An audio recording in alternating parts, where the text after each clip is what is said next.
Hey guys, this is your guy DJ. Welcome to another build video. Today we'll be taking a look at 50,000 gaming build. So without any further ado, let's get started.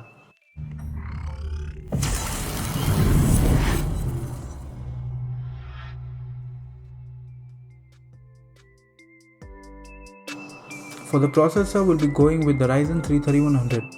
It's plenty good for our gaming needs and can also perform light editing and video editing tasks. It's based on Zen 2 architecture, has 4 core and 8 threads.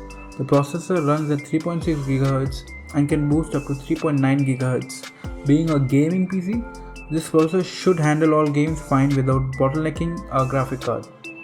The motherboard we'll be taking a look at is Asus Prime A320MK. It's a budget micro ATX motherboard coming in at a great price. It has 2 RAM slots and supports up to 32 GB of RAM. It comes with usual Asus software for overclocking and getting the most out of your RAM and CPU. Other than that, it has Gen 3 M.2 slot that supports faster NVMe type SSD. It has good number of USB ports, display output and internal I/O for front USB 3. So a well-rounded motherboard that supports upgradability.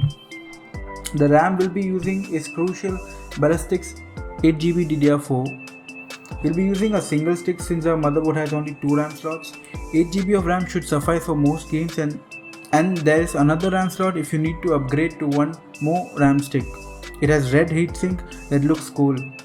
Coming to the GPU, the main focus of this PC, we are going with the Eno 3D GTX 1660 Super. It has 6GB GDDR6 RAM. It has twin fans for efficient cooling and takes one 8-pin connector as power source. This doesn't have any fancy RGB or backplate on the PCB. For that, I'll suggest something from Gigabyte or Asus. Anyways, this should run all modern AAA titles pretty darn good. You could expect great frames at 1080p high to ultra settings. For storage, you'll be using two components. The first being a 240GB SSD from Crucial. The SSD has read and write speeds of around 500 Mbps. It should provide with quick boot up times and help in overall app launch times. For storage purpose for the media and games, I went with the 1TB traditional hard disk from Seagate. Next, the power supply. Here we are going with the 550 watts PSU from Cooler Master.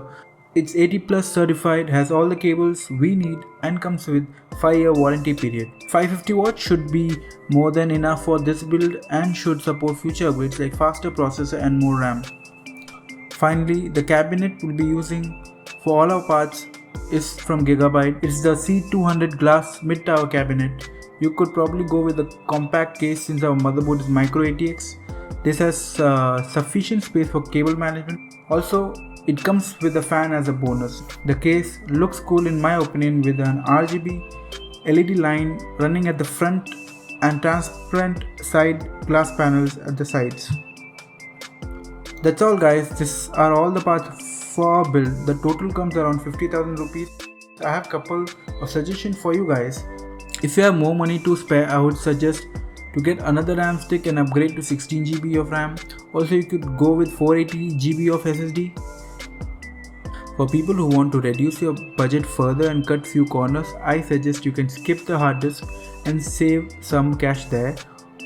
Also depending on the case you select, you could save some bucks there as well. So this is all for this video. I hope you had fun. Do let me know in the comment section below.